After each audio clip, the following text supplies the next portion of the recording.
আমার ক্লাসে সকল শিক্ষার্থীকে স্বাগত। আজকে আমি করাবো অষ্টম শ্রেণীর শিক্ষার্থীদের গণিতের ক্লাস। গণিতের ক্লাসে তোমাদের যে পরিমাপ অধ্যায়টা আছে দেখতে পাচ্ছ, অধ্যায় 3 এর পরিমাপের যে 10 নম্বর অঙ্কটা আজকে আমি করাবো। দেখো, একটি পুকুরের দৈর্ঘ্য 60 মিটার এবং প্রস্থ 40 মিটার। পুকুর পাড়ের বিস্তার 3 মিটার হলে পাড়ের ক্ষেত্রফল কত? তাহলে আগে আমাদের এই ধরনের অঙ্কে প্রথমে কি করতে হবে, একটা ছবিটা এঁকে ফেলতে হবে। কত নাম্বার? 10 নাম্বার। দেখো ছবিটা আঁকি। কি আছে? পুকুরের দৈর্ঘ্য, এটা মনে করো একটা পুকুর, এটা হচ্ছে একটা পুকুর। পুকুরের দৈর্ঘ্য দেওয়া আছে, ধরে নিলাম কত? 60 মিটার। ঠিক আছে। প্রস্থ কত? 40 মিটার। ঠিক আছে, এটা হচ্ছে প্রস্থ, এটা ধরে নিলাম কি দৈর্ঘ্য। পুকুর পাড়ের বিস্তার 3 মিটার হলে পাড়ের ক্ষেত্রফল কত? তাহলে পুকুর পাড়ের বিস্তার, পাড়টা কোথায় আছে? পুকুরের চারদিকে। তাহলে আমি পাড়টা আঁকলাম, পাড়টা আছে কোথায়? পুকুরের চারদিকে। ঠিক আছে। এর বিস্তার, বিস্তার মানে এই পুরুত্বটা, ঠিক আছে, এটা হচ্ছে 3 মিটার। তাহলে এই 3 মিটারটা আমার চারদিকে আছে না? চারদিকে আছে। কেমন? কি পুকুর পাড়ের বিস্তার, এটা হচ্ছে কি পাড়। এখন তো বের করতে বলেছে পাড়ের ক্ষেত্রফল কত। কি বের করতে বলছে? পাড়ের ক্ষেত্রফল কত। তাহলে আমরা এই অঙ্কগুলো করবার সময় আমাদেরকে যে জিনিসটা দৈর্ঘ্য প্রস্থ দেওয়া থাকবে, আগে সেটা ক্ষেত্রফল নির্ণয় করে ফেলবো। ক্ষেত্রফলের সূত্র আমরা কি জানি? ক্ষেত্রফল সমান হচ্ছে দৈর্ঘ্য পূরণ প্রস্থ। তাহলে আমরা করে ফেলি। কিসের দৈর্ঘ্য দেওয়া আছে? পুকুরের দৈর্ঘ্য দেওয়া আছে, পুকুরের দৈর্ঘ্য। পুকুরের দৈর্ঘ্য কত? 60 মিটার।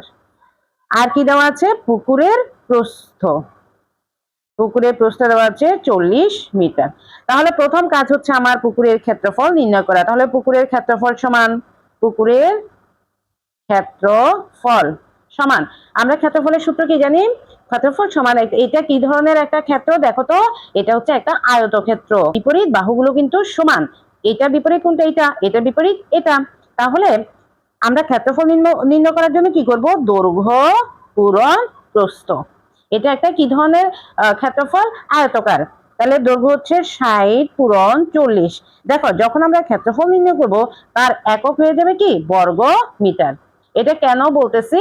দৈর্ঘ্য মিটার, প্রস্থ মিটার, তাহলে মিটার পূরণ মিটার সমান কি হবে? বর্গ মিটার। অর্থাৎ মিটার কয়বার? দুবার। দুবার মানে স্কয়ার, বা এটা কি লিখতে পারে? মিটার স্কয়ার, একই কথা। আসো, পুকুরের আমাকে কে আছে? পুকুরের পাড়ের বিস্তার। তাহলে আমার এটা হচ্ছে পুকুরের পাড়, এই পাড়ের বিস্তার দেওয়া আছে কত? 3 মিটার।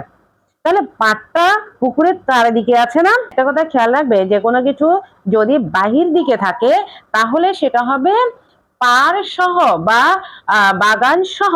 আর যদি যে জিনিসটা দৈর্ঘ্য প্রস্থ দেওয়া থাকে তার ভিতরে থাকে, তখন হয়ে যাবে কি? বাদে।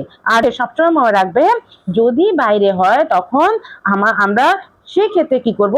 যোগ করব। কি যোগ করব? দেখো, তখন আমাদেরকে লিখতে হবে পাড় সহ পুকুরের, পাড় সহ পুকুরের, পাড় সহ পুকুরের ক্ষেত্রফল, বা পাড় সহ পুকুরের পুকুরের দৈর্ঘ্য। প্রথমে লিখবো পুকুরের দৈর্ঘ্য। দেখো, এদিকেও 3, এদিকেও 3, তাহলে আমার কি লিখতেছি? দৈর্ঘ্য। তার মানে এটা আমার দৈর্ঘ্য। তাহলে দৈর্ঘ্যটা দুই দিকে আছে না? বিস্তারটাই 3 মিটার, এদিকেও আছে 3 মিটার, তার মানে 3 মিটার কবার? দুইবার। আর আমার দৈর্ঘ্য কত দেওয়া আছে পুকুরের? 60। যোগ, এইটাই যোগ করতে বলেছে। যখন আমার বাইরের দিকে হবে কোনো কিছু, তখন আমরা কি করব? যোগ করব। আর যদি ভিতরে থাকতো তখন আমরা করতাম কি? বিয়োগ বা বাদে। তাহলে পাড় সহ পুকুরের দৈর্ঘ্য 60 যোগ, যেহেতু এই দৈর্ঘ্যটা দুই দিকে আছে তাহলে 3 পূরণ 2, বা 3 যোগ 3ও লিখতে পারি। অর্থাৎ যেহেতু দুই দিকে আছে 3 যোগ 3ও লিখতে পারি, বা 60 যোগ 3 দুগুণে 6। তাহলে কত পেলাম? 66 মিটার। যখন আমরা দৈর্ঘ্য লিখছি তখন মিটার। একইভাবে পাড় সহ পুকুরের প্রস্থ কত হবে? আমার পুকুরের প্রস্থ কত আছে? 40 যোগ, দেখো প্রস্থ, যেহেতু এই প্রস্থ বিস্তার এদিকেও আছে এদিকেও আছে, তার মানে দুই দিকে আছে। 3 পূরণ 2 বা 3 যোগ 3, একে লিখতে পারি 40 যোগ 6, এত মিটার। কেমন?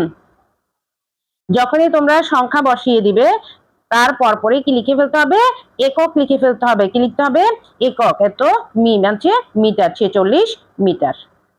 এখন আসো, পার সহ পুকুরের দৈর্ঘ্য পেয়েছি, পার সহ পুকুরের প্রস্থ পেয়েছি। এখন আমাদেরকে লিখতে হবে পার সহ পুকুরের কি হবে, ক্ষেত্রফল। পার সহ পুকুরের ক্ষেত্রফল। তাহলে আমি দৈর্ঘ্য পেয়েছি, প্রস্থ পেয়েছি। ক্ষেত্রফল মানে দৈর্ঘ্য পূরণ প্রস্থ। 66 পূরণ কত, 46 বর্গ মিটার। এখন 66কে যদি আমি 46 দিয়ে যদি আমি গুণ করি, 3036 বর্গ মিটার। তাহলে আমরা পেয়ে গেলাম পার সহ পুকুরের ক্ষেত্রফল। আর এদিকে পেলাম পুকুরের ক্ষেত্রফল। দেখ, পাড়ের ক্ষেত্রফল যোগ পুকুরের ক্ষেত্রফল, পুকুরের ক্ষেত্রফল। যেহেতু সহ, পার সহ মানে দুটোর ক্ষেত্রফল 3036 বর্গ মিটার। আর আমাকে পুকুরের ক্ষেত্রফল পেয়েছি, পুকুরের ক্ষেত্রফল, পুকুরের ক্ষেত্রফল কত পেয়েছি, 424 বর্গ মিটার সমান সমান 2400 বর্গ মিটার।